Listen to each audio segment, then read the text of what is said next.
Hi guys! Magluluto ako ngayon ng food ng baby ko ngayong umaga. Tara, samahan niyo ako. So, meron na ako ditong hinanda at hiniwa kanina na kalabasa. Chicken breast, 2 slices lang. Sayote, mga ganito lang din kadami. Tapos malunggay. Ayun. So tara, magpapakulo na ako ng tubig. Yung pagpakulo ko guys ng mga gulay, sama-sama na sila. Tapos, mamaya kapag nag-blender ako, saka ko siya hinihiwalay. Yan, i-drop ko na yung kalabasa. Sayote. Naghugas ako ng kamay guys, so don't worry, kahit kinamay ko siya, nagwash naman ako. Make sure lang na pag magta-touch kayo ng mga food na baby, malinis ang inyong mga kamay, nahugasan nyo siya at malinis ang ginagamit na sangkalan, ganun. Chicken. This one, yung malunggay, hinugasan ko na rin to guys. Okay na yan. Pakukuluin ko lang yan ng 15 to 20 minutes ulit. Nasabi ko na to sa mga nakaraang vlogs ko sa cooking food ni baby at yun pa rin yun. So 15 to 20 minutes lang na pagkulo. Para sigurado talagang gustong luto.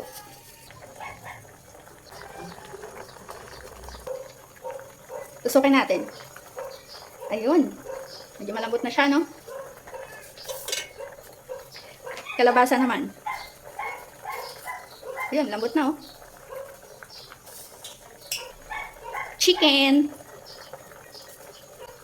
Ayun, malambot na rin to.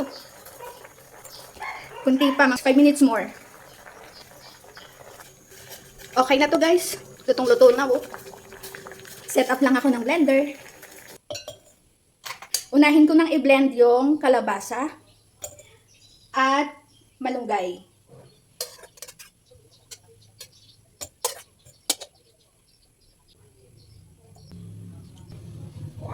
Medyo mahirap lang kunin yung malunggay guys. Kunti lang kasi siya. Tapos di ba maliliit yung dahon? Makalat pa.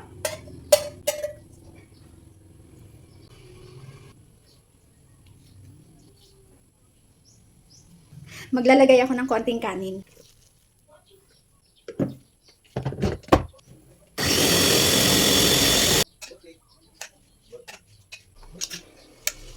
Ito na siya guys, oh. Tapos, dito ko na rin i-blender yung sayote at chicken.